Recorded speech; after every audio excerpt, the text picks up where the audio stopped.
What's going on, BookTube? It's the end of May, and with that, I'm going over my May wrap-up, and it was a good month for reading, to say the very least. Like, that's a complete understatement of how the month of May was for me. I read 4 books this month, and they ranged anywhere from freaking amazing to completely life-changing, and I can't believe I haven't read these books before. So jumping right in, the very first book I read might sound familiar, but I haven't seen a lot of people talk about it. I haven't seen a lot of reviews on BookTube. I haven't seen very much attention drawn to this book, but it might sound familiar because it's called Dragon Prince.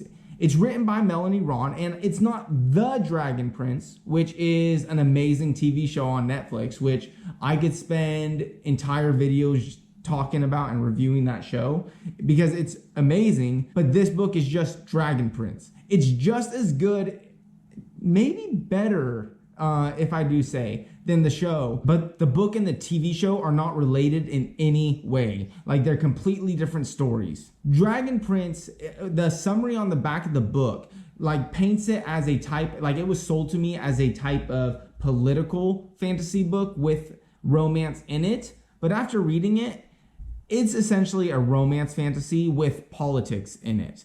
And don't let that turn you off. If you don't like romance in your fantasy, I wouldn't say that this book's not for you, because the romance is done in a different way, and it was just really good. It was romance done differently, I think. The way it's sold to you is it talks about Rohan becoming the new prince of the desert, which is the ruler of the kingdom, and he rules a land in which, like, the test of manhood is to go out and slay dragons, which is wild.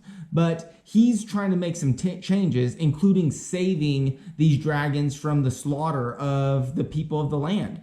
And the salvation of these dragons might hold the key to saving his people. Meanwhile, Sinead is destined to become Rohan's bride, and she's a Sunrunner witch who has magic powers and is supposed to be separate from the rulers of the kingdom. So she gets caught between her duties to the kingdom and her duties to her husband. And it's really well done. And while they're dealing with their own problems in the desert lands that they rule as prince and princess, they have to deal with the world as large and with this evil high prince, which is trying to interfere with them and create war amongst all the lands of the nation. And I'm not going to spend much more time talking about this book because I am going to do a full review on it, because Melanie Ron was able to tell this story in such a unique way. And the character development on this book is such a unique story in itself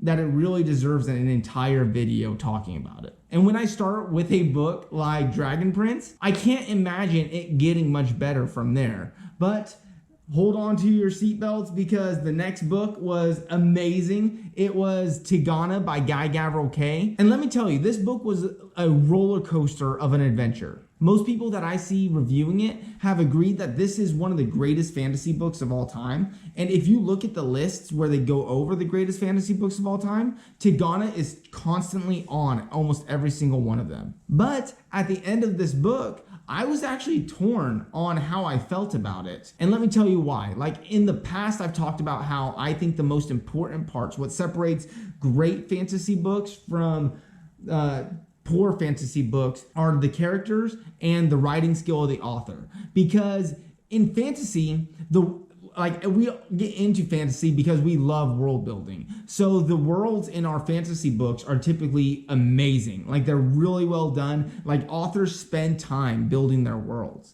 And then we don't have to worry about the plots, because most of the time, fantasy plots are exciting and fun and adventurous, and I really don't have a big problem with the worlds and plots of my fantasy books. Characters, on the other hand, and the writing skill, those are going to vary per book, and I think is what separates it. It's a lot harder to do. In Tigana, though, that is not the issue I had. I feel the plot was actually the weakest part of his story. At times, his story was downright boring. Like, I had to push myself through and just to finish it. And that was not a great feeling. Like, I don't like having to push to that extent.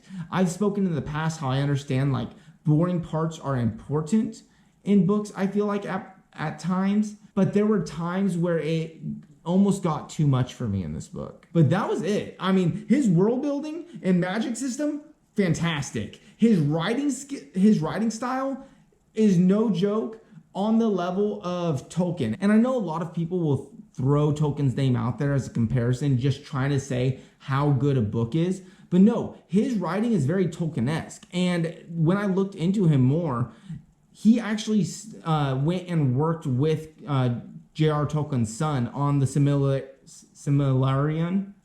How do you say that? Silmarillion? Either way, you know what book I'm talking about. He worked on writing and helping with that book. So when I say his writing is like J.R.R. Tolkien's, I'm not exaggerating. He worked with him on it, and you could definitely see that in his writing. Even his characters were developed so well and were so fleshed out that literally the only part was that middle of the story. The beginning, amazing. The ending, fantastic. But there were parts in the middle that were just, you had to push through. So when I got to the end of this book, I never like to rate books right after endings, especially in fantasy books, because they're very, endings to books tend to be very climactic. You finish and you have like a longing to read more of the story, and you get sad and this warm fuzzy feeling that you want it to continue. And if I write a review or if I rate a book right after I finish, months from now, I'm really like, does it really deserve to be that high? Like, was it that good? It's like there's a recency bias, I guess, to rating a book right after you read it. So when I finished this book, I was like, okay, I think this is a high A. But I was thinking back to those middle story parts, and I said, okay, you know what? This is definitely a book I need to ponder over a little bit, come back, and it'll probably be a little bit lower, like maybe a low A, high B, because the recency bias will typically wear off and the book will drop down on my taste a little bit. But no, like the more I linger on this book, the more it does the opposite. Like if this was a mid to high A when I finished, this book is like S tier for me now, and I'm trying to determine if it's a low S tier or a middle S tier or a high S tier, because I miss those slow parts of the stories. The slow parts in these stories had theme to them. They brought more to the story at large. It brought out character development. It added to the story in a level that the more you think about it and the more you ponder, like I'm already wanting to go back and do a reread of this book. All in all, I'm going to have to agree with everyone and say this book is absolutely fantastic. And while it does have a slump in the middle, if you can push through it, it's definitely a book that's worth reading, and it can definitely be considered one of the greatest fantasy books of all time. So I started the month off with Dragon Prince, then I went to Tigana, and now you're probably thinking it had to have gone down from there, right? He couldn't possibly have read another amazing book. Wrong. You are completely wrong, because I decided to read my very first true sci-fi book. And like I talked about in my sci-fi TBR list, I was starting with Dune, and this book was everything people said it would be and more. Like if this book was promised to be life-changing, it was. Like it is definitely one of my favorite fantasy books of all time now, and I am doing everything I can to not read that second book right now because I wanted to jump right in afterwards. The story was powerful, the writing was superb, and it was written in third-person omniscient, which could get confusing at times, but it was done so well. And now that I've read it in third-person omniscient, I don't know if the story would have worked being written any other way. Like it was just perfect. Like it was amazing. The only thing I'm worried about is that nothing will ever be able to live up to this book in sci-fi. So now I feel like I'm going to be constantly disappointed in the rest of the sci-fi genre. But it gave me the bug. So get prepared to see a lot of sci-fi reviews on this channel because I'm definitely all in now. Also, in case you haven't noticed, I'm not sitting in front of any of my books. Like normal booktubers do. And the reason is I don't have any of my books with me. When I moved across the country to go to medical school, I left all my books in storage because the move was more than likely going to be temporary, and I didn't want to lug all the books here just to sit in storage while I read medical textbooks and never get to read my fantasy books. But I had no idea I was going to be booktubing. Some of my colleagues golf, some ski.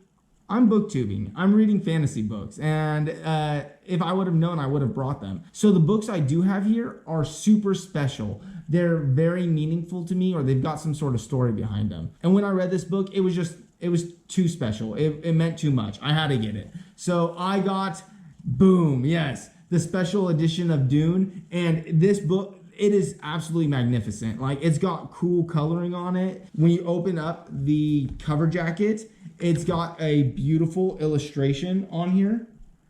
And it's just honestly one of the best non-super expensive books I have ever seen. Like, it's amazing. This book is essentially going to be the start of my bookshelf here, and hopefully you'll see the collection growing. But as of right now, all the books I own, they're very special to me. They have a lot of meaning, and Dune just got added to that small collection. All right, moving on to the last book that I read in May. It may be last, but it's definitely not least. It's Dracula by Bram Stoker, and this book was the very first book on my classic fantasy TBR list. And if you watch that, you know that there's all sorts of cool things I learned about the Dracula story before reading it. I always knew that this had a lot of influence in the fantasy genre, in the horror subgenre of fantasy, and the vampire subgenre of fantasy. But I was not expecting it to be one of the best books of all time. I was expecting it to be like one of the most influential books of all time. I mean, after all, it was written in 1897.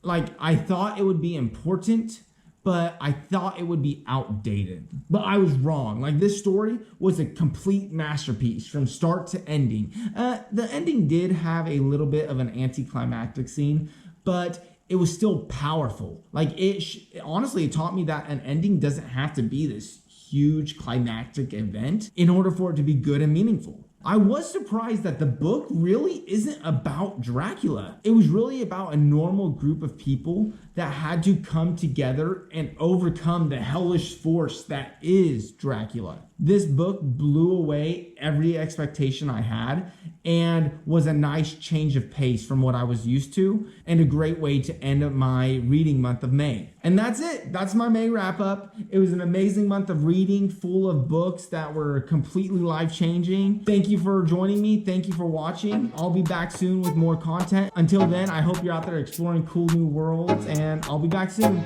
Thanks.